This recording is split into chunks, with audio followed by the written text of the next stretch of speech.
तिनसुकिया डिब्बों में mock drill चल रहा है। मॉक ड्रिल एक अभ्यास है और इसमें हम लोग हमारा इमरजेंसी सिचुएशन में रिस्पांस कैसा होगा ये टेस्ट कर लेते हैं। तो आज के दिन में मॉक ड्रिल में सिविल डिफेंस और पुलिस और अन्य फोर्सेस शामिल हुए, जैसे कि फायर एंड इमरजेंसी सर्विस भी शामिल हुआ है और मेडिकल सर्विसेज भी शामिल हुए हैं।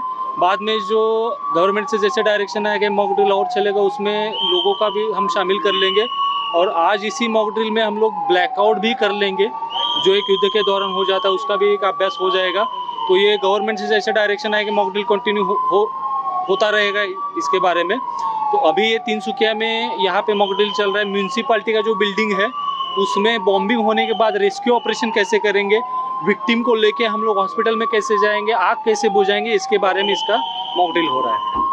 গম পাইছে কি আজি 4 বজাৰ পৰা সিভিল ডিফেন্স মক ড্ৰিলৰ এটা নিৰ্দেশনা আহিছিলে, তাতে আমাৰ জিলাখনো আছিলে। সো তিনিচুকীয়া জিলাৰ আজি দুটা লোকেশ্যনত 4 বজাৰ পৰা ইতিমধ্যে সিভিল ডিফেন্স মক ড্ৰিল এটা কৰা হৈছে। এটা হ'ল আপোনালোক আমি সব প্ৰেজেণ্ট আছোঁ থানা চাৰিআলি, আৰু দ্বিতীয়তে ডিগবৈ IOCLৰ এডমিনিষ্ট্ৰেটিভ বিল্ডিং। সো বেচিকেলি আমি এটা সিচুৱেশ্যন সিমুলেশ্যন এটা কৰিলোঁ, য'ত এটা বিল্ডিঙত ৰেস্কিউ অপাৰেশ্যনৰ এটা মক ড্ৰিল হ'ল।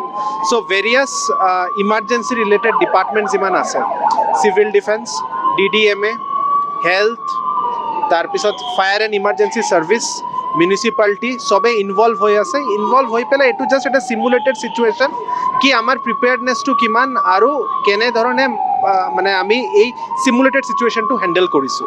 চ' তেনেধৰণৰ আজি 7টাৰ পৰা এটা ব্লেকআউট মক ড্ৰিলো হ'ব, আপোনালোকে গম পাইছে, 7টাৰ পৰা 7:15লৈকে। চ' তেতিয়া আমি এইটোও চাম কি ব্লেকআউটৰ কাৰণে তিনিচুকীয়া টাউন আৰু ডিগবৈ টাউনৰ কাৰণে আমাৰ কিমান প্ৰিপেয়াৰ্ডনেছ আছে।